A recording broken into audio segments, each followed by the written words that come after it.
Emmerdale has a memorable collection of individual characters, but the secret is matching them together as double acts. Well, you can have grumpy double acts. I don't need setting up. I'm all right as I am. That's a matter that wouldn't stand debate. Eh? No. Comedic double acts. That's my strawberry surprise. Surprise? It looks more startled to me. Romantic double acts.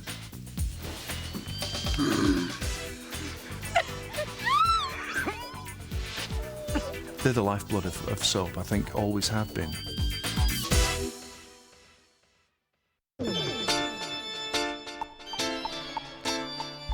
There are many types of double acts who try to grab our attention. There are cheeky ones, there are glamorous ones, self-satisfied ones. Yeah, well. But no one compares to Emmerdale's very own Viv and Bob Hope. Ah, yes. Here we are. For the woman who puts fizz into my life. Viv and Bob are a very, very funny double act. We brought Bob Hope in specifically to team him up with Viv. For 4 years, Viv and Bob have been the good time couple of the village. Like most couples, they've had their ups. For my very own effervescent Vivian. Their downs. What's going on? Bob! What have you done? Their share of troubles. Right, that's it. The lying, cheating swine. How could you? And fights. Oh, Viv! Out, you swine! Get off me, you lunatic! What the hell do you think you're playing at? But like any great double act, difficult to break up. I think you can plan a double act on paper, but you never know until you see two actors together. It is really 90% the chemistry of the actors. Well, my first impressions when we did a screen test, I was screen testing for, well, actually, there was about 6 Bobs. I said, definitely not number 4, and that was Tony. I know that Dina at the time didn't like me, and she actually went up and said, you know, don't choose him, he made me flesh crawl or something. Tell her, hope springs eternal. She'll know what you mean. There's something about him. It's really creepy. I don't know. I have that effect on a lot of people, really. I mean, it spoilt my holiday when I found out that he'd got Bob. I just thought, oh no, I've got to kiss him. I can't bear it. He knows I love him, really. Can I tell you something? I fancy the pants off you. You're not so bad yourself. By the end of the first scene, it was as if I'd known him all my life. So, I mean, I take back all that creepiness. It must just be his acting, I don't know. Well, the very first scene I did was this scene coming in and selling naughty nylons to the village shop. I think Viv just initially looked up and thought, oh, another salesperson. She gets loads coming in. I didn't catch your name. Vivian. Vivian Windsor. Bob Hope. No jokes, please. That soon died, that catchphrase. I had a catchphrase for 2 minutes. I'm from Naughty Nylons, the #1 hosiery outlet in the North East. Well, I've never heard of you. You must have done. We're a premier plant. Now, I'm in the area for a couple of days to introduce local shops to our latest lines in legwear. And, of course, she was on her own for quite a while after Vic died. And just desperate to have a friend, a male friend. And we had this bit with this, like, leather case. And I just thought it'd be fun to slowly unzip it sort of seductively and then give it... I think the line was, can I not just ask you to sneak a peek, Mrs. Windsor? We're talking legwear of the highest quality. But it was a really slick speech, and it was really well written. We've sheer stockings, seamless stockings, seam stockings, silk stockings, fishnet stockings, knee-length stockings, pop socks and pantyhose. In short, hosiery. Say that again, in the right order. I remember getting the words wrong in the thing, and I had this thing about tights and pop socks, and I said Pop-Tarts instead. I can see you're going to be a hard one to win round. Well, keep trying. She just was there, hook, line and sinker. And of course, he was selling underwear. So that kind of made it, didn't it? Yes, but it's not just naughty underwear that Viv enjoys wearing. You'll get Viv, you know, in a micro minis. because she reads the magazines from her shop and knows exactly what's going on. I think Bob loves Viv's dress sense. I don't know where they get those clothes from. She thinks she is a Joan Collins of the village. Appearance. A Cafe Hope waitress should appear smart and pleasing to the eye at all time. What about you, slapped up to the nines in your war paint, strutting around in them ridiculous clothes? I beg your pardon? She is Dallas and Dynasty rolled into one but tired, like last century. Oh, she would be aching to have a makeover. Yes, I'd love to have a makeover. Thank you. First of all, the hair is over-dyed. She obviously does it in the bath herself. I shouldn't imagine she's ever been to a hairdresser in how many years? Look at David Emanuel's hair. What room does he have to speak? She's keeping in with how she felt and how she thinks she looks when she was at her prime, in her mid-20s, early 20s. I, at the time, was wearing flared trousers. She was wearing short skirts. She looked good, she feels good. The number of men who come up to me and go, hey, that Viv, you know, those skirts, whoa, and give it all that. Viv's provocative dress sense, combined with that legendary man-eating reputation, led to flashpoints with Bob. What have you been saying? Nothing. According to him, You're a bit of a goer. Told you. He's after one thing and one thing only. How could you? Oh, Viv! Trying to get you back together again. The early part of their romance proved tricky and a little wet. So then, really sorry, are you? Desperately. What do you think you're doing? That'll teach you to mess me about. Viv, I know you're there. Only months into their romance, Bob tried to keep his double act with Viv together. He decided on drastic action. He'd do anything to keep her, so spur of the moment, he stood up. I remember it being a freezing cold night and serenaded her with these terrible, cheesy songs. Save your love, my darling, save your love. There was no response from inside. He could see a bouffant just through the marble glass. Say that again. My love,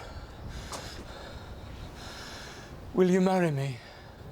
Let's talk. A strange quirk of fate and one of those instances where I am like Bob, or Bob is like me, is that they got Bob singing right from the very start. Are you lonesome tonight? People in makeup, they adore him. He's doing Elvis one minute and David Essex the next. Bob, I thought you were never coming back. Where have you been? Tonight. And also, what was lovely is that it gave us a chance, me and Dina, to go and do Stars in Their Eyes, that we won. Hey! It's Kenny Rogers and Dolly Parton. How did you guys not laugh at looking, you've known each other for ages, and you're looking at each other. Look at him! Look at those! Look at are they yours? Can I? Amazing! They're all hers. Oh, so it's not quite the same thing, is it? No, Tony.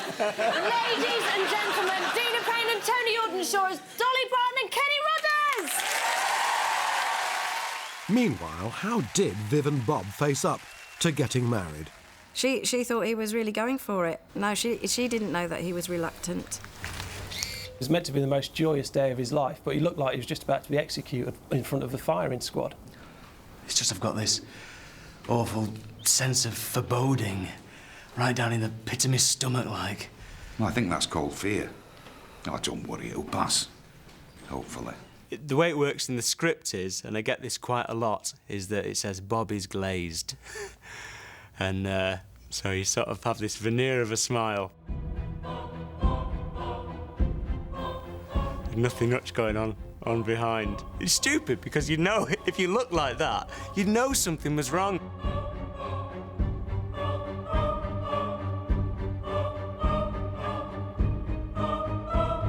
With Bob manacled to Viv, he started to go AWOL whenever possible.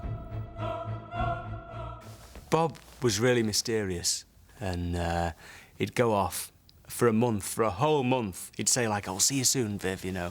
Bob was always going away, and we wanted to, on the pretexts of work, and we wanted to know why. So we got in Carol's car and followed him. Oh no, dear. I want to see. A kiddie. Oh, I'm sorry, Viv. Right, that's it. The lying, cheating swine. He's gonna die. Stop it, Viv. Look, he's going. Look, he's leaving. Oh, the funniest thing was, I just loved it. We were in the country roads, going down in this Mercedes, Carol and Viv, looking for Bob's car, and we see his car, and he's in it. And we're not quite sure what he's doing. He's having a party, the dog. Is it just me, or is that car rocking? Oh, God, Vivian. He's got a woman in there. So we race over to the car. I say, what the hell are you doing? I'm pumping up my Lilo. He reckons he's pumping up his Lilo. Of course he is. What's her name? Get out. And that always made me laugh. Because... Anyway, look. Anyway, And then the whole culmination of that was really nice because you saw a different side of them both as well. I remember Bob showing Viv photos of his children. You should have been straight about it all. Your 3 failed marriages and all 4 kids. I noticed you only said 3 failed marriages, not 4. Yet. And saying, look, you know, I really have got feelings for you and it's genuine. And I like to see that other side of it. And I know you love me. I'm begging you. Being a salesman's all I've ever got right until you. Please don't walk away. But it ends up fine and romantic, and it's the run to the 2 and the kiss. And any more lies and you are dead, Bob Hope. I promise, I promise. And don't ever knock selling knickers.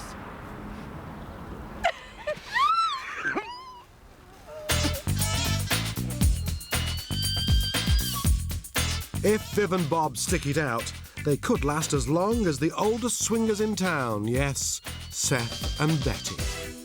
Older, but not necessarily wiser, the childhood sweethearts have spent the last decade together. Well, Seth and Betty, I think, are a couple that you'd see in any country village in Yorkshire. Seth Armstrong, for once in your life you've said something sensible. Oh, I didn't mean to. Sorry. When you think of Emmerdale, I do think of Seth. Right. He's always a bit dithery and a bit dopey, but he's quite a wise man. Underneath that, he's seen people come and go. He's there. You've got it all wrong, lad.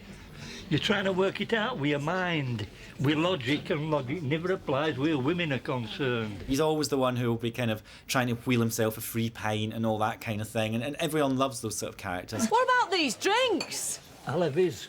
They're not paid for. He's like everybody's kind of naughty, irreverent granddad in a way. He doesn't have to kind of be the responsible one, be the one disciplining everybody, because he's kind of gone beyond that. There's parents and younger people to do that, so he can be as naughty, as irreverent as he wants to be. You don't find me attractive anymore, do you? Oh, of course I do. Them things that 40 years ago that made you attractive are still there. Oh, do you think so? Aye, they might be a little bit more spread apart and a little bit lower than they were. You cheeky beggar! Well, I would describe Betty as positive. It's not the past or the future that counts. It's now. Strong. But me no buts. What's right's right. Very warm-hearted. Hello, love. Have you had a good day? And she likes a laugh. Why couldn't I have a wooden leg and all? Because I didn't have time to do the amputation. They just naturally work together well. She looks out for him, he looks out for her, and they both like going to the pub and having a good gossip, and, you know, it just is one of those magic relationships. Yeah. They're all the same, them dingles. I don't know what Luke McAllister's thinking about. Just look at him. There'll be dingles coming from all over. I bet police are on overtime. Hello, Betty. Seth. Betty and Seth are so loved by fans that they inquire about their whereabouts in the real world. When you're out shopping, it's the thing that people say to you. Where's Seth then, eh? And then they fall about laughing because it's the funniest thing they've ever heard anyone say. And you can't help laughing with them. And I usually say, oh, I've left him in the poor Bob. He's drunk again. And that's really what they want to hear. What the heck do you think you're playing at, Seth Armstrong? What do you think you're doing, woman? I turned me back for 5 minutes. What did you think Denise and Gavin gonna think about? It were a competition and I were winning. Now take your oath, this is a men only do. He's lucky, I think, because, you know, she cooks him meals and she keeps him as clean as possible and she gives him cuddles. What's up now? You don't half smell of pigs. So I suppose they are a good match, after a fashion. Such a good match, they had a 1940s theme night to celebrate being together but not married. Their shared memories of a past is one of the things that gel them together, even though they didn't share a past together. They're from the same era. And I think it also touches all the viewers from that era who can sort of see things through their eyes. I want it known that from now, Betty and me are officially a couple. And there was one time, it was for a special occasion, and she gets all this black nightie and the hair done and the full makeup and poses in the frame of the door. It's enough to make strong men tremble. Seth! I'm sorry I spoilt your Valentine's Day surprise, love. Betty can be quite saucy, but I'm gonna make it up to you tonight. Tiger! A lot of people say, what's it like kissing Seth? I said it was like kissing an old English sheepdog. But he's famous for his whiskers. And a lot of people say, when he kisses you, does he take his teeth out? Well, the answer to that is no, because he never has them in.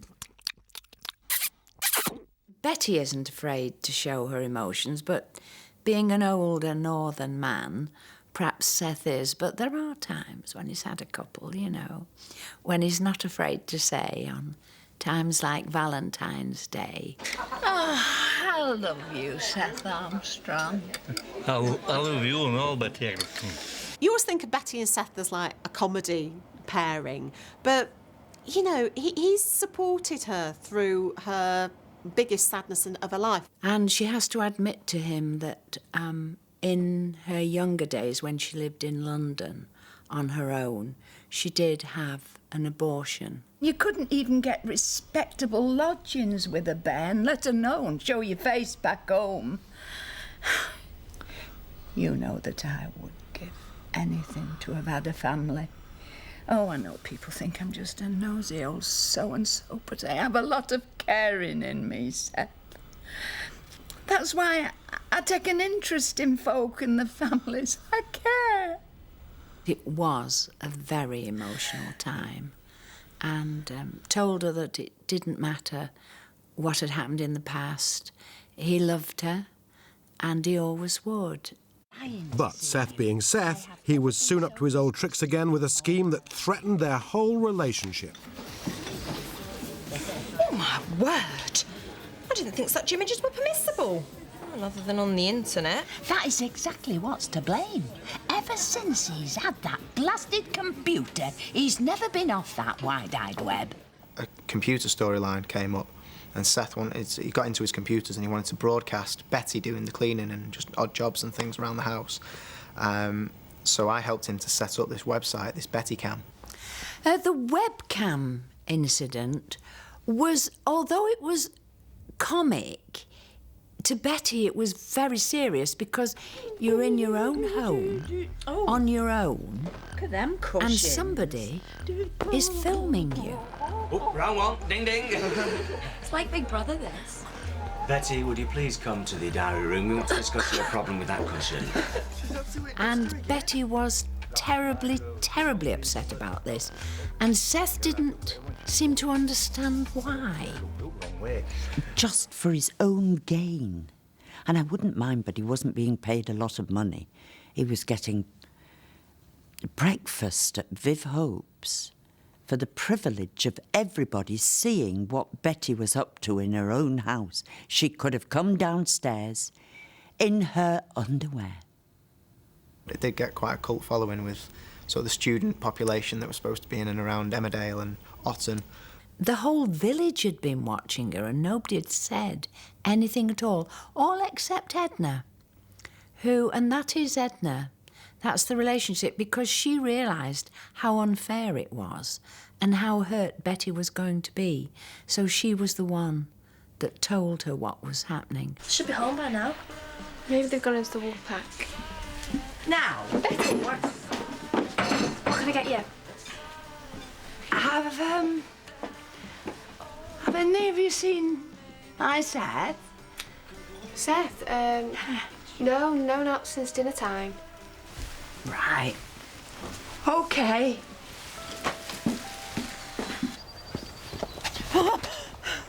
You saw it? How could he? I don't know. They've been watching me. Yes, but not just them, the whole world. What are you going to do about it? I don't know. I can't think. How could he?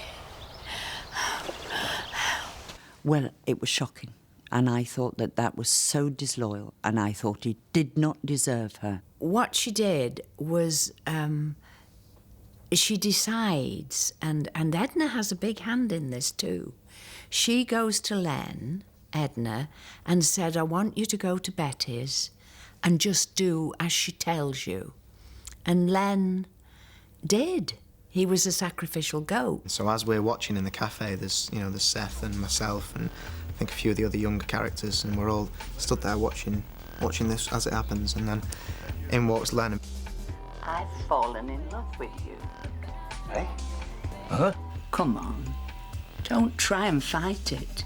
This thing is bigger than both of us. Well, it might be bigger than both of you, but Oh, should we get a bucket of water over there or something? Oi. Sorry. Thank you, Len. That's all I want of you for just now. Righto. Seth was not best pleased, so he got his comeuppance in the end. See this? This means I'm leaving you right now.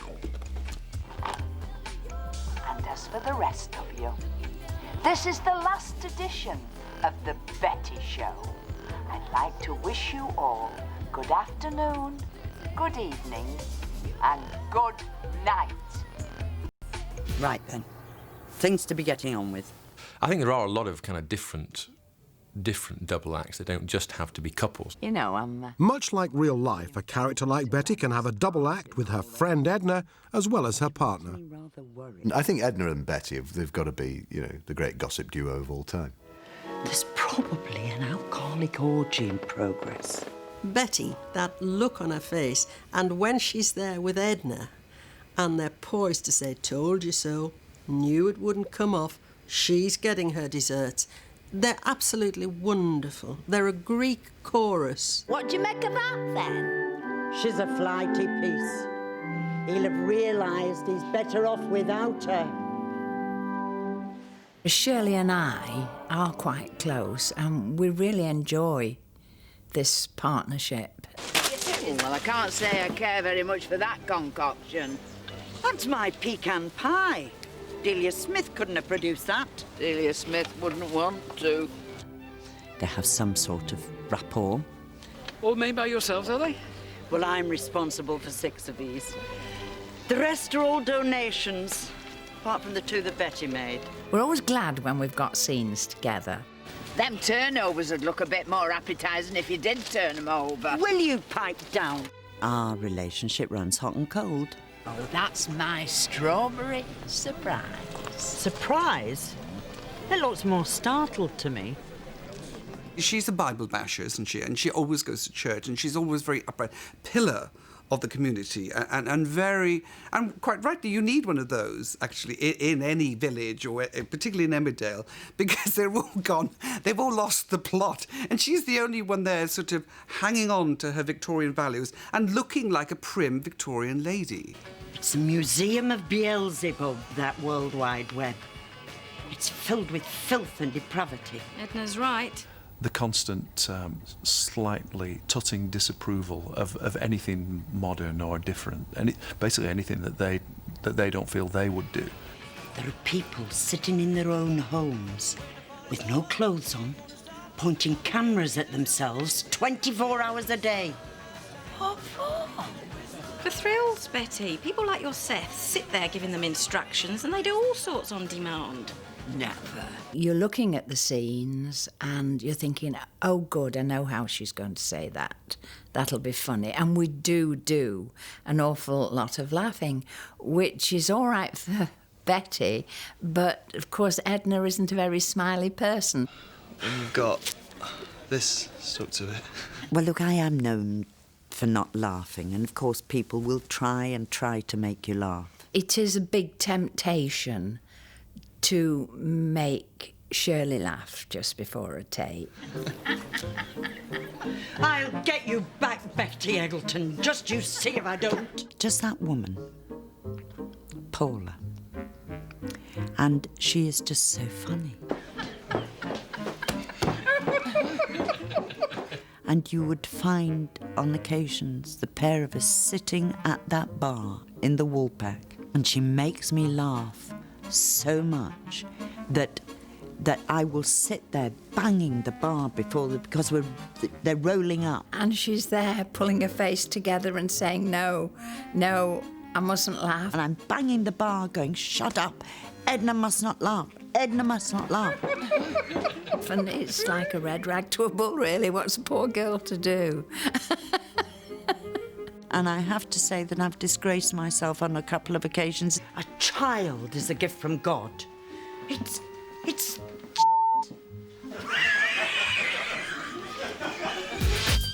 From a seasoned female double act to one with a bit more spice. Mandy and Tricia, who could have been arrested for disturbing the peace of Emmerdale single-handedly, or is that double-handedly? And they used to be really like the terrible twins.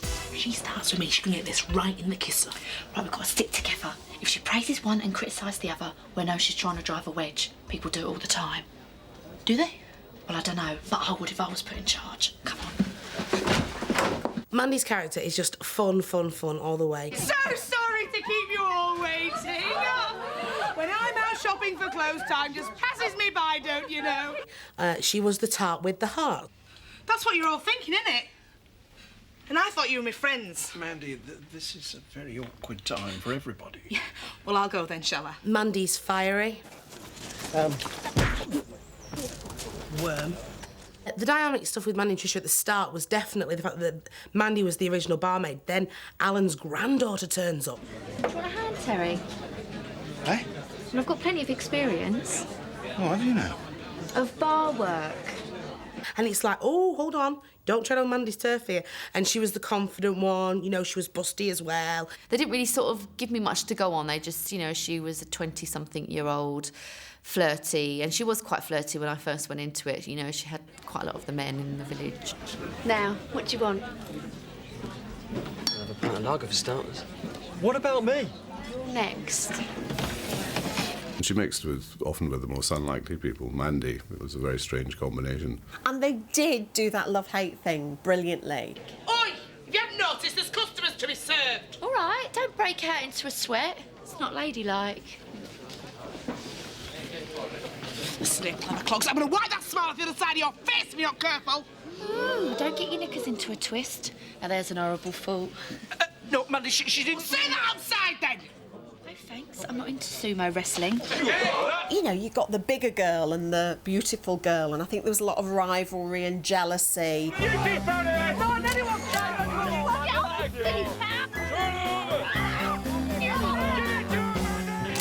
Their major falling out was they both wanted to be bar manager. And then, of course, they united over the common front, I use the term loosely, when Bernice came in, and they both hated her. Right, should we go in then? Let me help you with your luggage. Thanks, Alan. Tricia, would you take the other one? When push comes to shove, they just wanted to get rid of Bernice, really, because, you know, they didn't like being bossed about by her. Do you want to serve that lady? Trisha, would you collect some glasses, please? From now on, if the customer offers to buy you a drink, take the money and you put it in there. And at the end of the night, we share it out equally. Are you suggesting I come down in the night and help myself? I'm not suggesting anything, Trisha. I'm sure you wouldn't dream of doing any such thing. Well, now she wouldn't. But it's not unheard of. I've seen spirits go down many a time. Oh, certainly have since you've arrived. Look, the customer is always right? Well, yes. Hey, Scott. What do you reckon to new dress? Yeah, yes, my vote. Thanks. Can I get on work now? Very well, Mandy, but I have to say I'm not at all happy about your standard of dress. In case you've forgotten, Trisha, I am the manager here. When Mandy left the village for pastures new, Tricia was left behind to find another soul sister. But it didn't turn out quite like that. I think one of the joys when you're looking to create double acts is to find the unlikeliest pairings, and I think we did that with Marlon and Tricia. Tricia was this very brassy, very common, very coarse, you know, slightly tarty barmaid, and Marlon was this kind of weird, gangly, poetic figure. And we just thought, let's put them together, see if it works. Tricia was just, you know, dizzy and had no idea what was going on, this airhead. Marlon's this kind of uptight, paranoid, kind of, you know, completely worried about everything. You could tell that the chemistry was there from the beginning, and I think we all hoped that they would become a couple. You look a bit miffed. Oh, not really. My day off didn't exactly go as I'd hoped, that's all. Well, we'll have to make sure next time our days off coincide. Then we can console each other. Do you mean that, or are you just flirting with me because you think that's what barmaids do? Oh, bit of both. The two actors involved, they just have had that spark, that magic that, you know, comes from God knows where it comes from. I'd be an actor if I knew.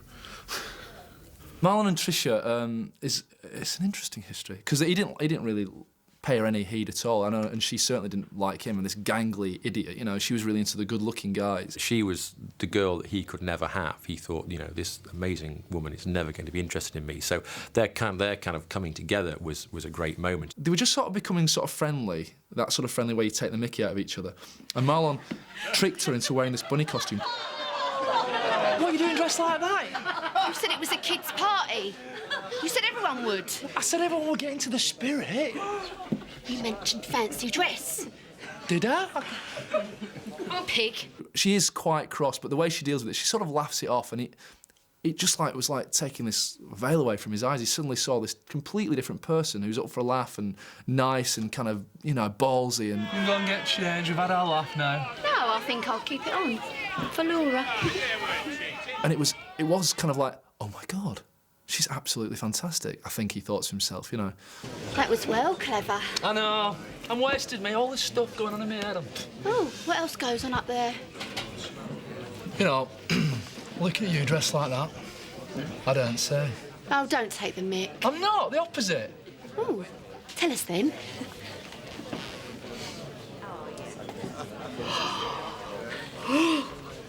Because they're such opposites, they attract one another.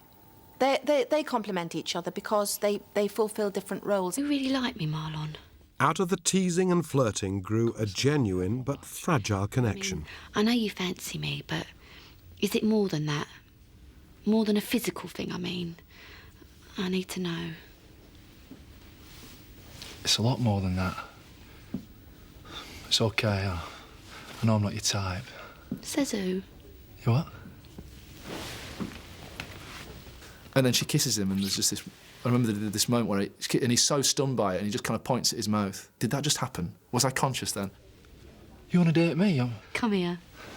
I was so happy when they put us together because we were good friends, you know, and Mark is so funny and Marlon is so funny. I always will. Their relationship was proving to be a comedy of errors. Even proposing caused a misunderstanding. Marry me, Tricia. Oh, Marlon. Do you think we can work things out? It's a long shot, but it's worth a try. What? Joke. You know, you're not half as funny as you like to make out. But 24 hours is a short time in soapland. Will you marry me? Yes. Wow. We can get up now. The double proposal was a sign of things to come. As you might expect, their marriage day had farce written all over it.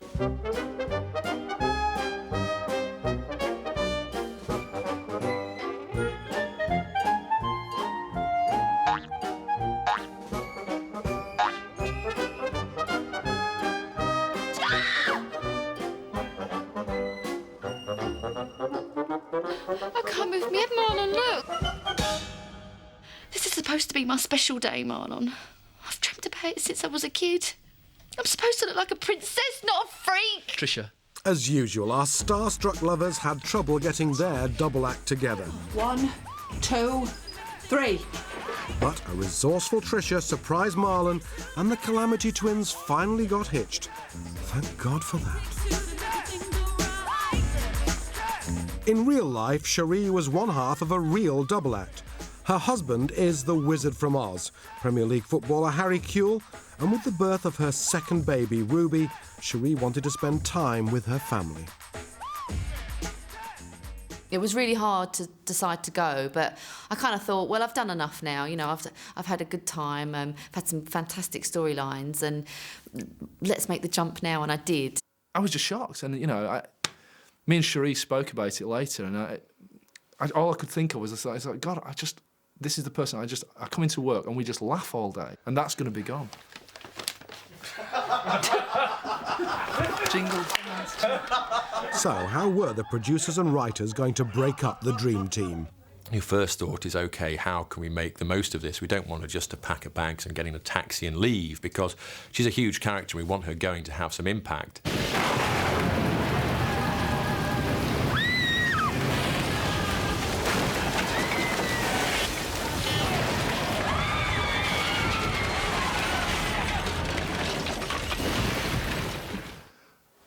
Oh my God. And my initial thought was, God, what am I going to do without her? They said, oh, Tricia hangs on for a bit, you know, you'll be in hospital. So I was quite pleased that I had a few more weeks left at Emmerdale, but lying in a bed, so I was a bit gutted about that, because I couldn't talk, I couldn't laugh around or anything, you know. I had to keep my mouth shut. On Tricia's deathbed scenes, I'm having to pinch Cherie to stop her from going to sleep, for one thing. She's lying there, not doing anything, with the tubes up her nose, and I'm acting my sort of, oh, Tricia, I'm really going to miss you.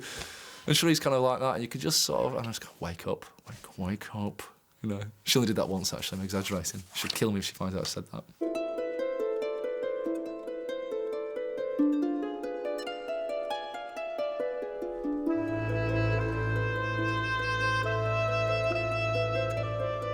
The last scene that I had when they push Tricia down the long corridor right at the end of the episode, I just remember lying there feeling really sick, because I thought, oh, this is it now. No more Tricia, you know, there's no going back now. So I did feel upset then, you know, I was quite sad then. Steve Frost, our producer, came on, and, you know, we bought some flowers and stuff, and we all gave her, like, different presents, and, you know, I'd written her this letter, and that was it, that was, you know.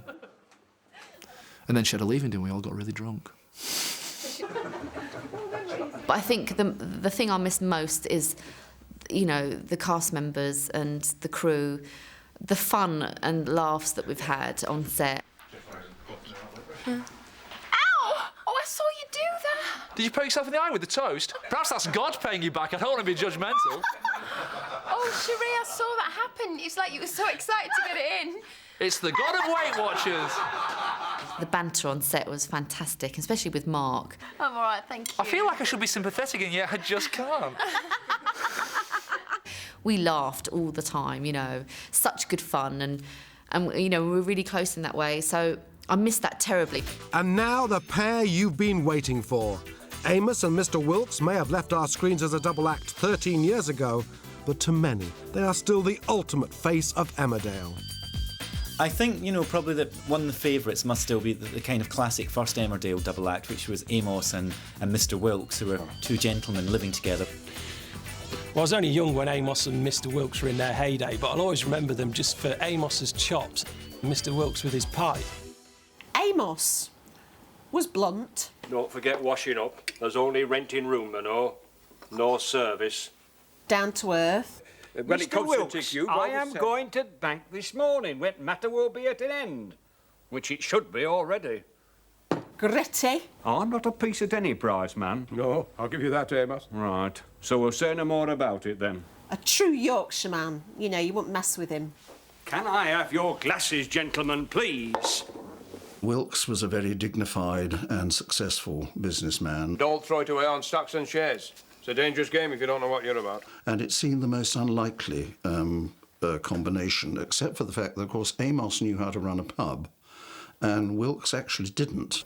No, I was only going to suggest that if you had enough, you might try buying the pub. What, Woolpack? Buy it? Oh, I don't see why not. If they're asset stripping, and it looks as if they are, they might sell it to you. And it'd be an investment, whichever way you look at it. Aye, you're right. It would be. It would be. I mean, I remember floor managing in those very early years with Amos and Mr. Wilkes, and the crew actually were having to stop takes because the crew were actually laughing at rehearsed scenes that they'd seen 4 or 5 times. What did you think about that one? What do I think? Well, I thought she had a point. Aye, so's Hedgehog, and I'd a sight sooner handle Hedgehog than her. You've done naught but find fault with the 4 we've seen so far. I wish I'd never started. Beautiful women queuing up at door, that's what you said. Queuing up they may be, but I've seen better-looking women in Chamber of Horrors. Theirs was an enduring friendship, but they used to bicker and fall out. Jack'll have to pitch in. Will he be moving across?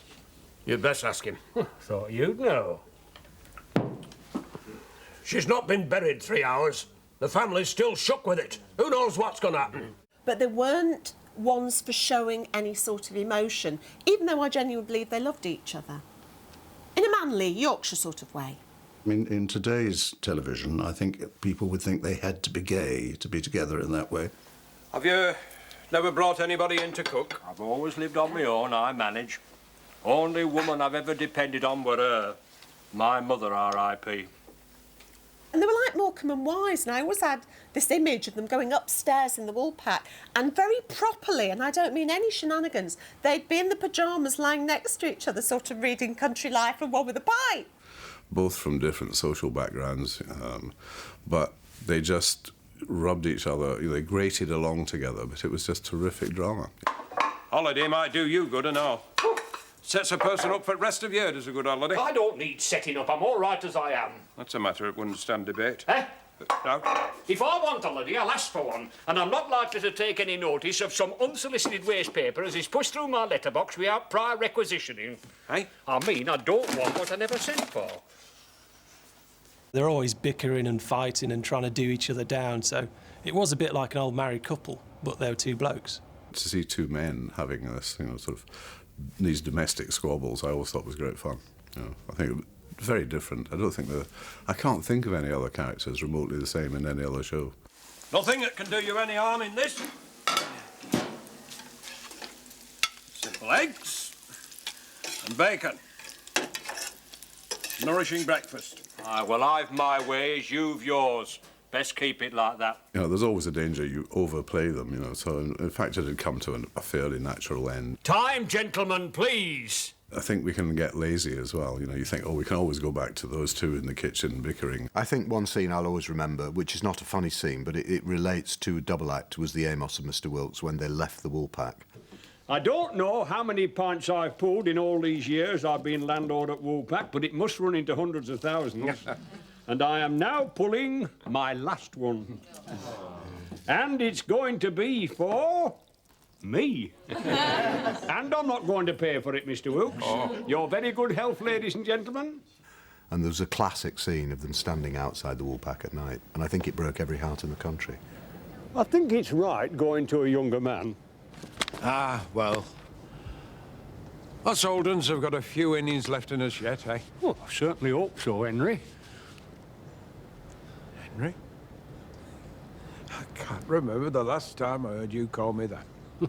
Well, maybe it's not a night for formality, Mr. Wilkes. Nay, Mr. Braley. I think you're right. I remember when Amos left and it was the end of an era, and I think we, the viewers, were waiting for an emotional scene. I shall miss it, the nose. Yes, I know. Do you know? Aye. I said, look, wouldn't it be rather nice if they hugged each other? They said, well, they'd never do that. And I said, well, let's try.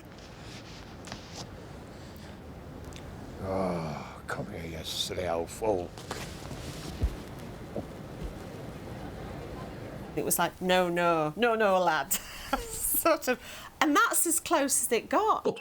It was lovely. It worked beautifully, and so much of that came from those two. They were smashing people, they really were. Last orders, please, gentlemen. And it's last orders from us as well, as we say farewell to the glorious double acts of Emmerdale. They may fight, they may bicker, but they are always entertaining.